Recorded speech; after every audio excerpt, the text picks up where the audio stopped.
Hello everyone, here I am, Mr. Phipps, coming to you live in stereo. That's a 13 Reasons Why reference, but I'm sure you got that.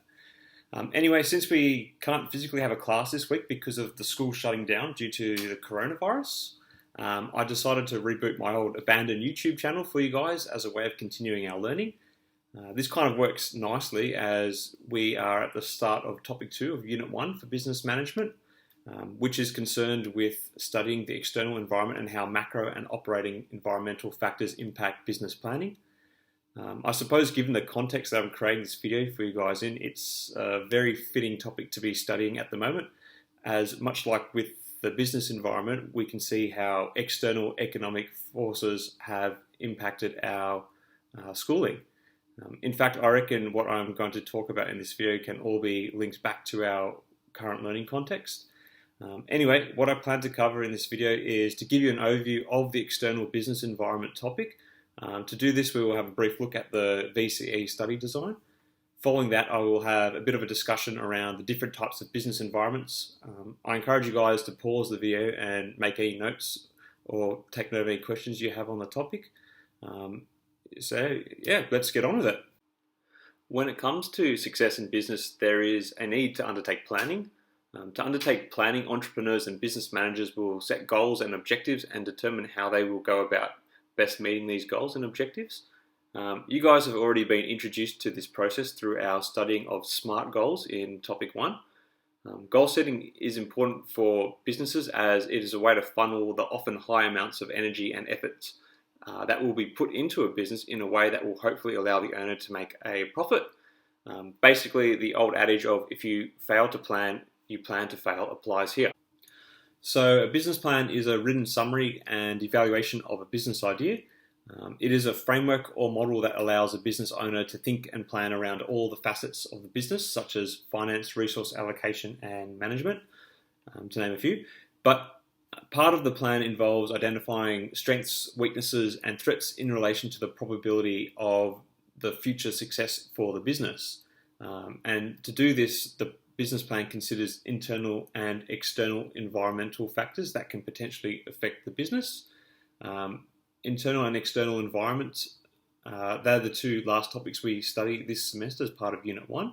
So following the study of these two topics, you guys should have a good appreciation for what goes into the initial and ongoing planning cycles that businesses utilize.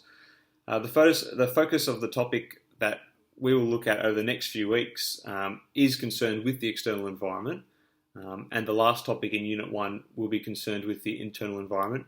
However, I will discuss the internal environment very briefly later in the video. Now, if we look at the VCE study design again for this topic, we can see that the external environmental factors affecting business planning can be divided up into two areas. They are macro environmental factors and operating environmental factors. The dot points in the study design outline the various elements and themes that we will be exploring in the coming weeks for this topic. Take a moment now just to skim through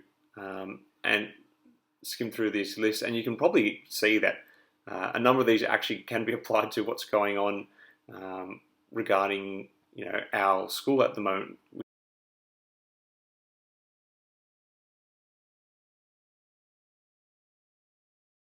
Now, to understand the three levels of business environments that we're going to look at today, I'm going to show you a diagram from our textbook. The book has stratified the three environments. And the purpose of the grouping, I guess, can be kind of viewed as either the scale of the factors within the levels, micro, meso, macro, or another way you can understand it is the factors are grouped by the level of control a business has over the different elements at each level. At the top level, we have the macro environment, which is made up of large-scale factors which individual business operators do not really have much influence on or over, but have to operate within the context of these issues. For example, think about the coronavirus and the headlines we see around the world regarding how responses to the virus are impacting businesses. One industry that is getting hit particularly hard is travel and tourism. Qantas is Australia's largest airline, but despite that, they can't control the impact coronavirus is having on their business, particularly in regards to people being less inclined to travel. as this reflects societal values or societal attitudes. They have to plan how to operate their business within this context, as they do not have control of this problem despite their size. Like, for example, if customers fear getting sick on a flight or at the destination of the flight, they may choose not to take a flight with Qantas or any other airline for that matter. So basically, Qantas can't force them to buy tickets. Therefore, despite being a large business, Qantas has little to no influence over these macro level forces. However, Qantas may make changes to their flight schedules to reduce the number of flights they have available as a way of cost cutting, and they may also look at reviewing, the amount of staff put on and this is like a kind of response they might have to the macro environment in this current setting. The next level on our chart is the operating environment. This represents the other component of the external environment topic we're studying for this topic.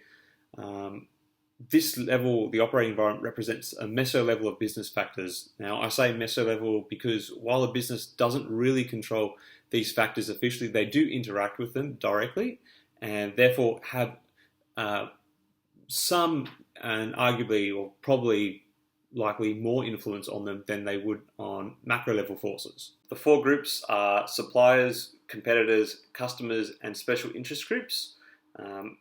These four areas are sometimes referred to as the task environment. Now, to understand some of the components of the operating environment better, I'm going to talk to you guys about toilet paper. In Australia, people have lately been going crazy over this stuff as a result of stockpiling activities.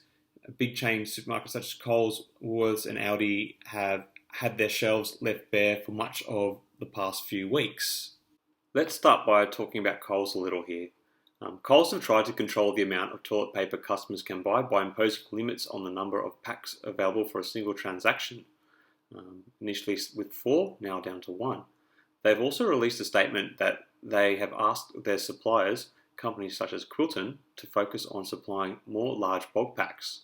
As a result of Coles' actions, Woolworths, Coles' main competitor, have adopted a similar stance on customer purchase limits and have also encouraged suppliers to focus on producing bulk packs of toilet paper.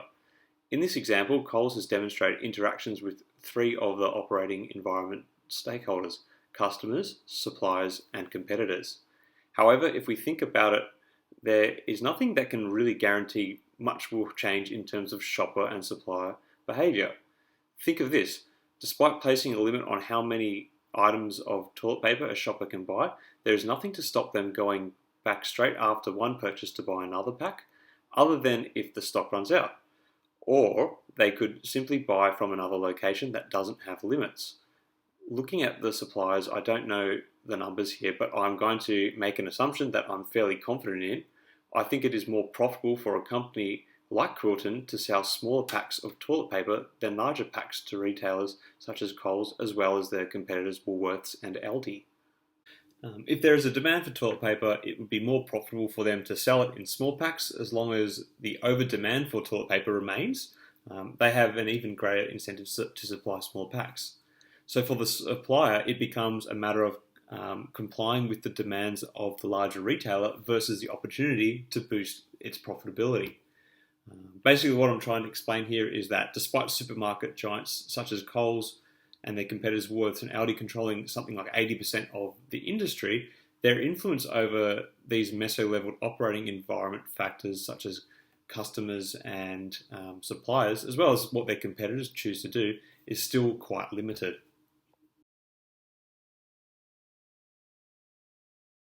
Finally, we have the internal environment that a business has to factor in when they are planning. Like I said before, this is the focus of topic 3, so I'm only going to touch upon this stuff briefly just to give you guys an overall understanding of the different environments. The internal environment is the micro level of a business, and it is the level with which a business has the greatest degree of influence and control over. The internal environment is comprised of employees, managers, location of the business, and legal business statements. The interaction of these four components over time shape the business's unique characteristics, and this sometimes can be colloquially referred to as the business's culture or business culture. Now I'm going to touch on these four briefly, but like I said, we will revisit them in much greater depth when we start the third topic of this course. The first factor is employees, who are often seen as a business's most valuable asset, though accountants would argue that they are not an asset at all. Or some accountants will. Anyway, that aside, it has often been found that when you have a business environment that values employees, which reciprocates to the high level of job satisfaction, you get the best levels of employee output. Next, we have managers who have the responsibility of having to navigate and achieve the goals that a business sets. They do this through making decisions around the most effective use of resources, such as people or employees, capital and time. They must take action and make decisions that are sensitive to the external and internal environmental factors. Another internal factor is location. Location is dependent on the nature of the business. If your business is concerned with smelting steel for shipbuilding, it doesn't make much sense to see the business in the middle of Chadstone Shopping Centre. Location choice is important for maximising businesses' operating potential, as it is linked with the accessibility for potential customers, which ultimately this feeds into the profitability of a business. Finally, we have legal business structure, which we referred to briefly in topic 1. Anyway, this is more or less concerned with operating within the rules that apply to the type of business ownership structure that is being used by a business. Like we looked at earlier in the course, the four most common legal business structures in Australia are sole trader, partnership, private limited company, and publicly listed company. All four have different legal and tax rules that apply to their operations, and these need to be understood for planning purposes by the business. Anyway team, that's more or less the video. I hope this video finds you well and that you found it useful as an overview and introduction to topic 2, the external business environment. Hopefully you now have a clearer understanding of the three types of business environments that are considered when planning a business. Like I said a few times in this video, we are focusing on the external environment, which is made up of macro and operating environment, and we will be looking at the internal environment for topic 3 later in the semester. Okay, take care guys, bye.